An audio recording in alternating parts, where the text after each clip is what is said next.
Hi, Scott Orland with CINEMA-Magazin. It is my pleasure to bring you, for the very first time, Jason Sudekis for the movie We Are the Millers. Yeah.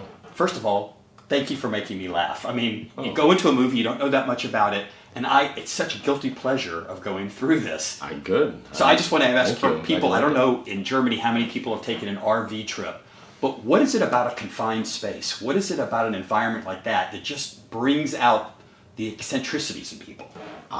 That's a good question. I mean, I don't know. Although I know that a lot of stuff has been created. I mean, that's Big Brother, isn't it? That's, the real world. Like that's what we're counting on. Is that the agitation that if you keep bumping into the same people over and over, if there's chemistry there, you fall in love. If there's not, then you might fall in hate. But at the same time, you probably end up, if you go through similar experiences, once you go away from each other and come back, you might realize, oh, we actually do love each other. Now in the car when they get stuck, of course, what do? You listen to the radio, and they have a song called Waterfalls, the old TLC song that the family kind of utilizes. But if we had Jason in a car for a long time, what song that comes on the radio, your guilty pleasure, you got to sing along with? Boy, oh boy, that's I guess 1 Week by the Bare Naked Ladies. Yeah, I mean, we were talking about this earlier. Again, like any Beatles song, I'm gonna sing at the top of my lungs. And Cat Stevens. So I'm not going to embarrass you now and say, Jason, sing for the audience. Oh, good, yeah. I mean, it wouldn't be anywhere near as impressive as just me answering the question.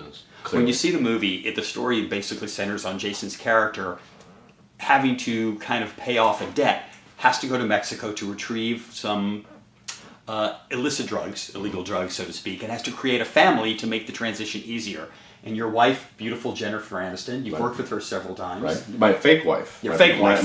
Oops. Yeah. For to clarify, but yeah, she worked with her a few times. What were you gonna ask? No, but you to bring her into the fold, he has to go to her her employment place, and she gives you a lap dance, which I think for many people that would be a pretty good work perk. Yeah, decent gig. Yeah, I mean, because she wants nothing to do with me, so I know that the only way to get her to actually listen to my pitch would be to make her, work, do her job and bother her while she's, which I stay very gentlemanly about, and I'm my character certainly says, hey, look, you don't have to get naked, unless you want to, which she doesn't. What a gentleman you are. Exactly. Yeah. Well, yeah. I mean, you try to be. Sometimes some things pop up that you can't help but just stare at for an ungentlemanly amount of time. But not only a lap dance, but he gets to see her do it a strip. That's just pretty cool. That's true. Yeah. I mean, come on. Yeah. It's a pretty decent day at the office.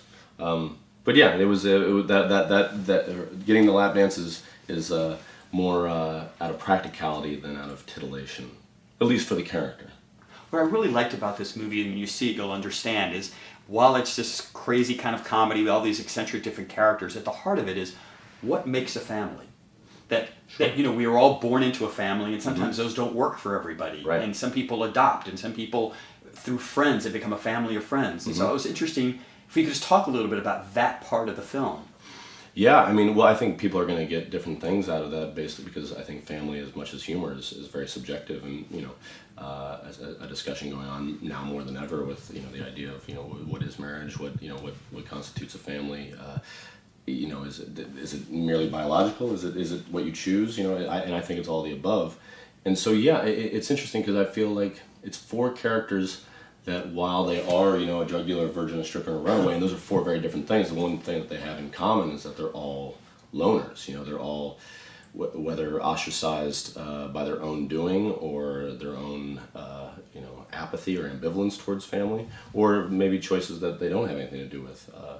Maybe it's their parents' apathy, like the Kenny character. And then you sort of get to see that common thread is actually the thing that, binds them, and eventually they didn't know they wanted anything other than that, but maybe by the end of the movie they start to realize there's something a little bit more to life than just the one they're living in solitaire. That maybe there is relying on people and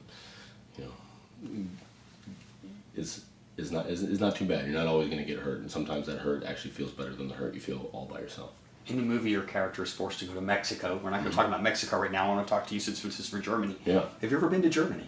Yeah. Oh yeah. I went as as a kid. I loved it very much. I mean, again, I went to Europe, did a nice long 2-week tour. When I was like 12, which is well before you can appreciate it. Yeah, I mean, gosh, I get nervous about my geography. I believe Rhine River. Is that, yeah, I mean, that's there. Germany. Is Neuschwanstein in the castle? Is that Germany? That's right outside of Munich. Okay, but those are two big things I remember as a child that I look forward to going back and revisiting. I hope to do a European trip soon. Hopefully, the border guards will be very nice to you. Hopefully, when you yeah. go through. I will be clean as a whistle when I go through any sort of immigration situation, for sure. Any border crossing, but yeah, I really enjoyed it. And my mother's maiden name is Wendt, which is a German name. So, I've missed out because of work. Oktoberfest, like her and my whole family went to. Literally 30 people, descended upon Oktoberfest a couple years ago, probably about 5 years ago now, and I missed out, and I feel like that would have been the quintessential German experience. Germany, invite Jason and his lovely wife, Yeah. soon to be Olivia. Get him there. Jason, I can't thank you enough. Absolutely. Really enjoyed the movie. Thank And you. this is Scott Orland. Until next time. There you go. Kid.